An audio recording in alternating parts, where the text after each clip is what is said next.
There's no need to fear. Underdog is here.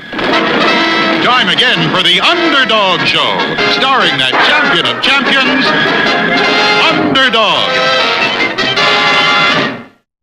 Not a bird, not a plane, not even a frog. Just little old me, Underdog. There's MC and his buddy Julie, go gophers on the run. The stories of McBride outrageous, no one could be more courageous. Underdog, Underdog, Underdog. Join the king in Bongo Congo, meet a cat with savoir-faire. Go watch the hunter chase the bocce, shooters on the rocks, and then there's Underdog.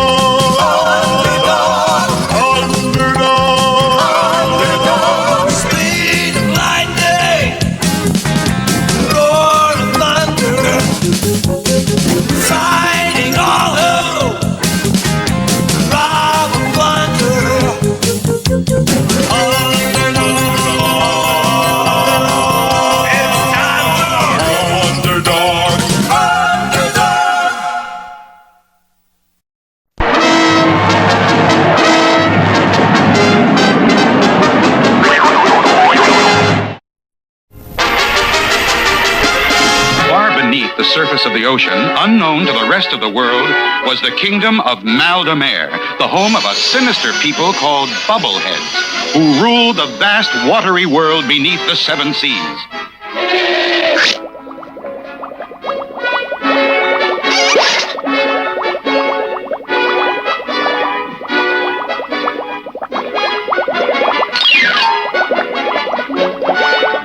These people were in turn ruled by the emperor, who was in turn ruled by the empress. Pay attention to me when I'm talking to you. Yes, my dear. What have you done about taking over the dry land? I told you I'm sick and tired of this wet world. I want to rule on dry land. Dry. I have one of our best scientists working on the problem, sweetie pie. I will ask for a report. You rang? Report. I have completed a machine that will destroy the landmen. What is it? What is it? A volcano machine, Majesty. Show me. If you will come with me. Here is the volcano machine. You see, I simply start pumping, and you watch that mountain on the television screen.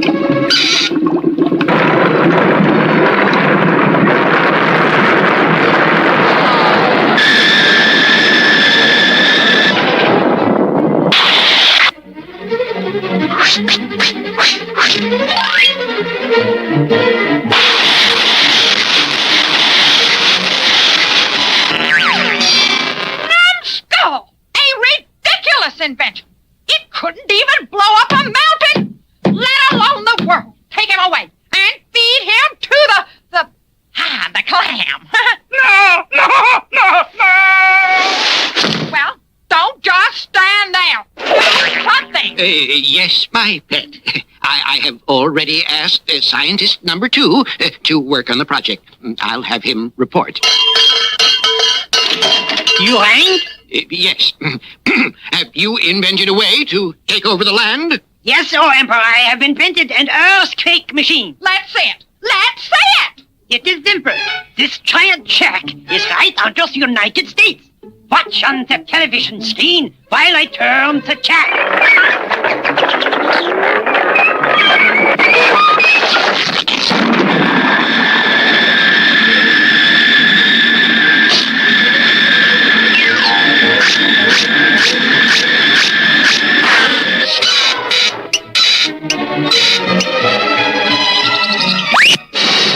Stupid!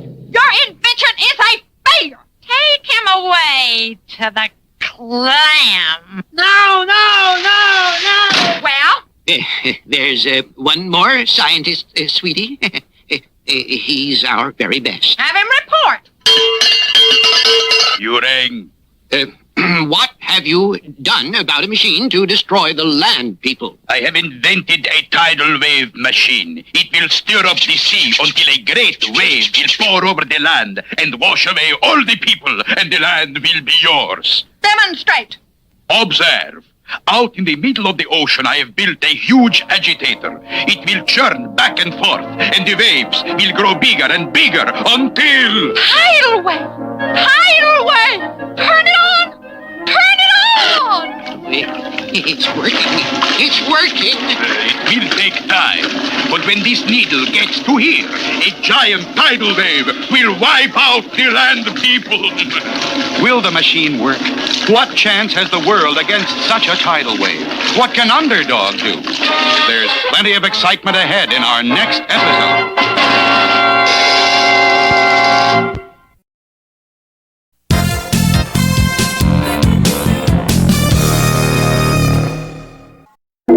Okay, Stanley.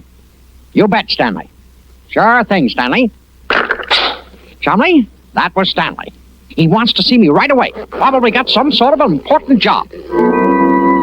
Well, what is it, Stanley? Want me to fix the TV? Repair the clock? No, nothing like that, thank goodness. I just want you to tell everybody in the zoo that they're invited to a concert tonight. A concert? Yes, a brand new piano's arriving today, and tonight we're going to have a concert. No, and who's going to play the piano? I am. You are. Don't laugh when I sit down to play Tennessee Tuxedo. I've just finished a mail-order concert piano course, so never mind the smart remarks. Just tell everybody, 8 o'clock sharp, tonight.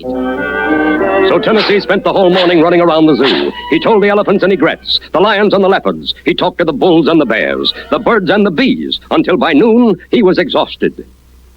This is ridiculous. All this running around.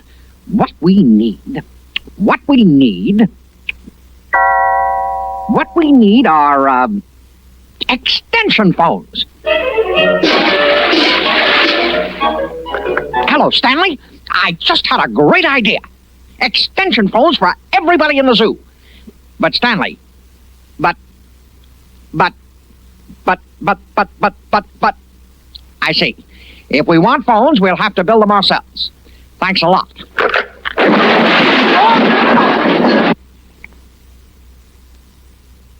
So that's how Stanley feels, Chumley.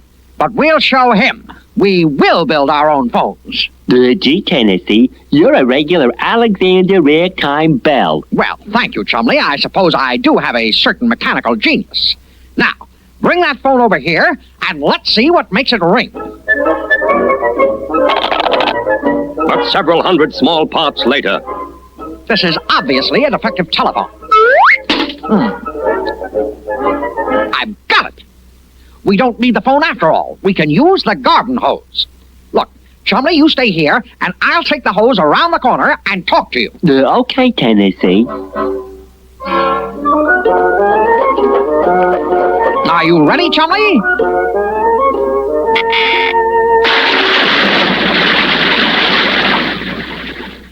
Then here's the message. Tennessee Tuxedo will not...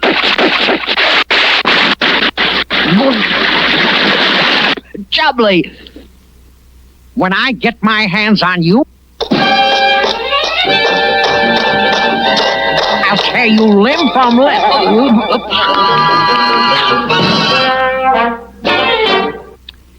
Maybe it's time we got a little assistance. You may go to see the man with all the answers? Yes, Chumley, Mr. Whoopi.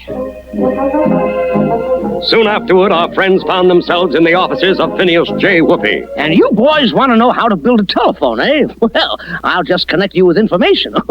A small witticism. Now, where did I put that three-dimensional blackboard? Oh, yes, it's in the closet.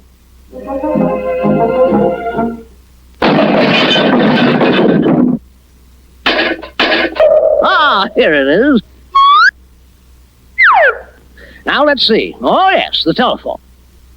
Every phone has two parts. The speaking part, called the transmitter, and the listening part, called the receiver. These are connected by wires to another phone, and an electrical current from a battery runs through them. Now, let's take a closer look at the speaking part. Right here is a thin piece of metal called a diaphragm, and behind this diaphragm is a little box containing tiny grains of carbon. The electricity goes through the carbon.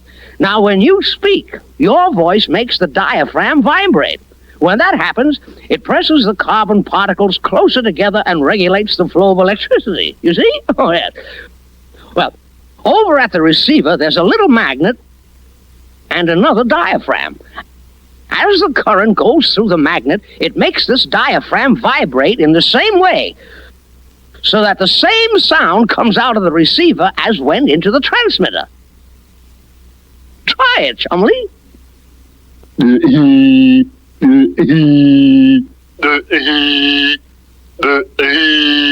That's fine, Mr. Whoopi. But Chumley and I could never build electromagnets and carbon particles. Isn't there a simple way? Well, yes, my boy, there is. I can show you how to make a phone out of 2 tin cans and some wire. Stretch the wire between them tightly. Now, when you talk into one can, it makes it vibrate, which makes the wire vibrate, which makes the other can vibrate, just like the telephone. Phineas J. Whoopi, you're the greatest. Now, here are the 2 tin cans. Scout around and see if you can find some wire. Okay, Tennessee.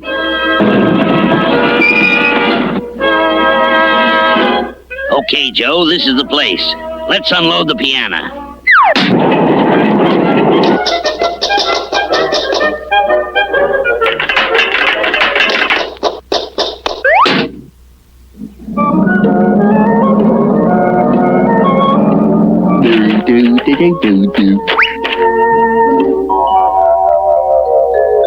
Hey, wire.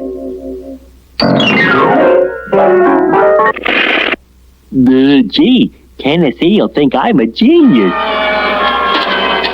Chumley, you're a genius. Where'd you get all the wire? Let's hook it up and run a test. Okay, Chumley, take up the slack. Put it tighter. Tighter. Now. Can you hear me, Chumley? Gee, Tennessee, I hear you fine. Good. Whoops. I told you Tennessee Tuxedo does not fail. If there's one thing I can't stand, it's a butter-fingered walrus. Working very hard, Tennessee and Chumley soon had telephone connections to every animal in the zoo. Hello, Monkey House. Don't forget the concert tonight.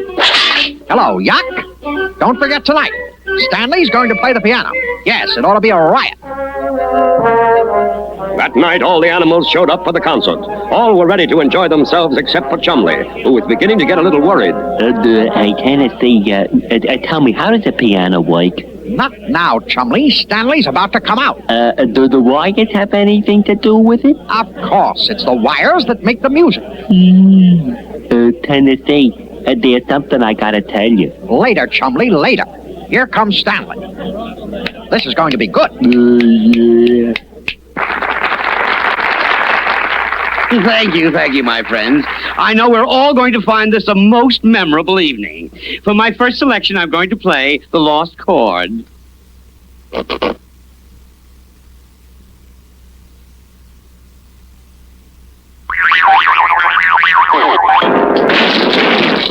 Tennessee, goes piano. The piano wires? You took the piano wires for our telephone? Oops. You ruined my concert. Chumley, I think it's time to try long distance. Tennessee Tuxedo, come back here. Faster, Chumley. He's gaining on us. Look out, the wires. Tennessee Tuxedo, this time you've gone too far. Tomorrow I'm going to make you official zoo messenger boy, and I'm going to run you ragged. Well, Chumley, what have you got to say for yourself now? You know, Chumley, sometimes I think you're a wrong number.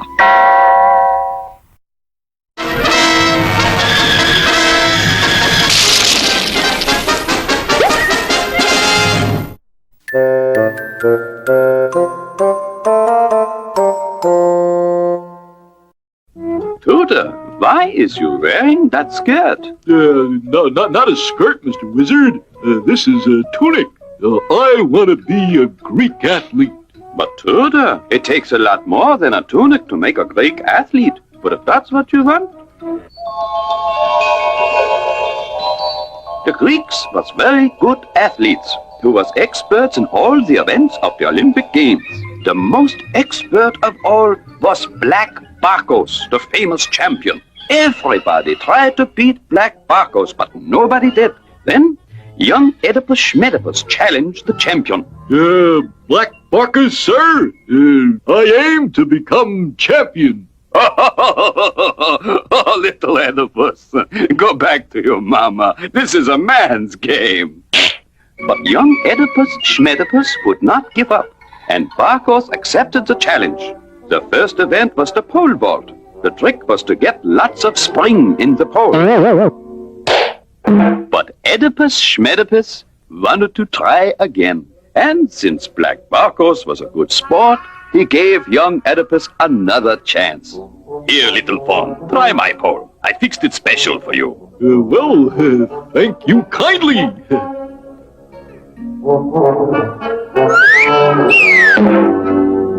The next event was the discus throwing. The trick here was to wind up and throw the discus as far as possible. Barkos threw the discus out of sight.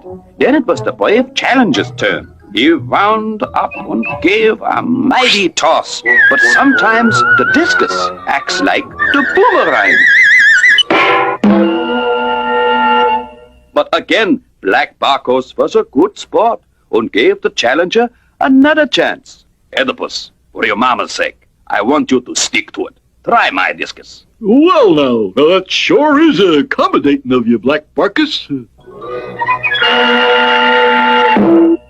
But the never-give-up challenger was game for the games and moved on to the next event, which was the marathon race. This was a long race in which they carried a torch all around Greece. The main thing was that the torch should not go out. Little Oedipus will be hot. I'll help him cool off. Marathon, this way. But the intrepid young Oedipus did not let the torch go out. He kept on running. Hey, buddy, got a light? Sure, Barkos. Here. Glad to do you a favor. Thanks. Now I gotta set off. Still, the young Oedipus did not give up, but went right on to the next event, which was the wrestling match. The Greeks was the best wrestlers in the world, and Barkos was the best of the Greeks. Oh, little Oedipus, I tie you up in a bow for your mama's hat. But Oedipus Schmedipus was a Boy Scout who knew all about untying the knots. Okay, Barkos, I'm through fooling around. I'm going to give you the flying mare. And with sheer strength, the spunky Oedipus lifted Barkos to his shoulders. Okay, Oedipus, let's discuss this man to man. Help!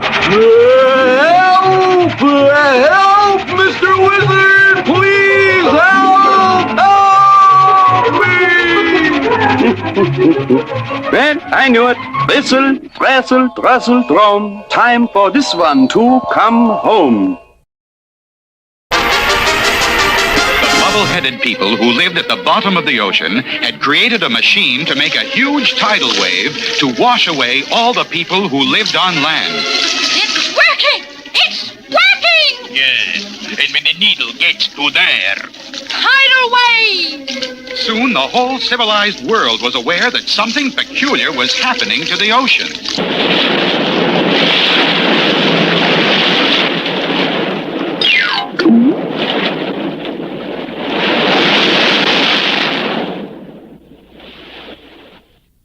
And no one seems to know the cause of the increasing storminess of the sea.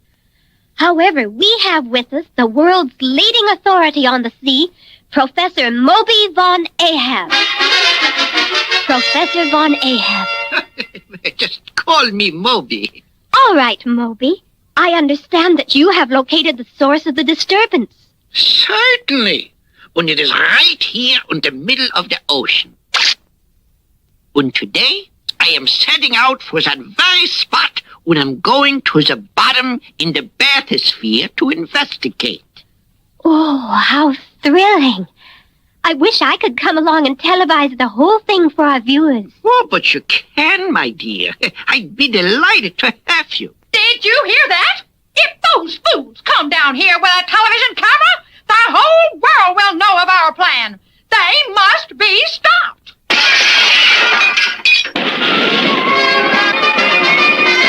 Well, my dear, we will soon be over the spot, and then we will get to the bottom of this. Release the whales!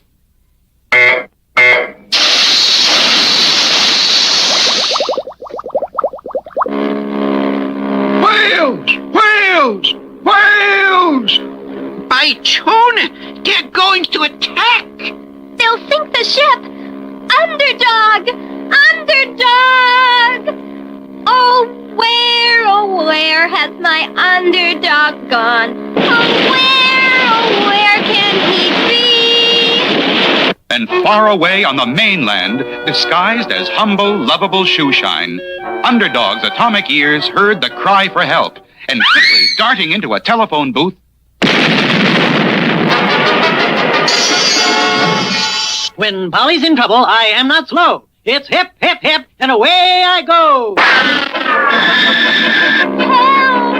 Help! They're going to ram us! Oh, we're done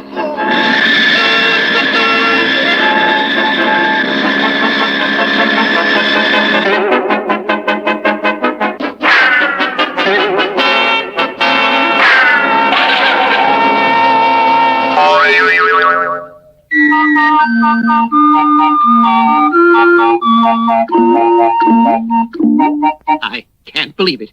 Our biggest whales. Never mind. We shall wait until the professor and the nosy reporter come down to the bottom. Then we can deal with them.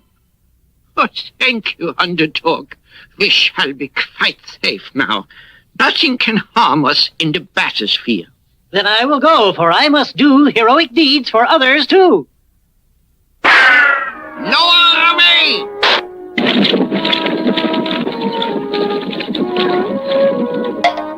Here we are, television viewers, on the bottom of the ocean.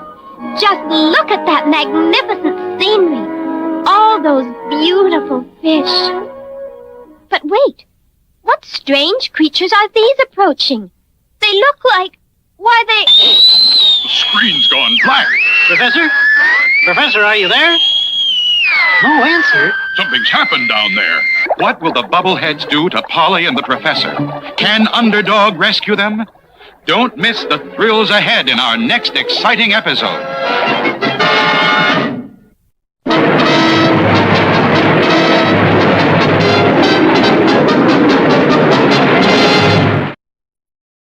Oh,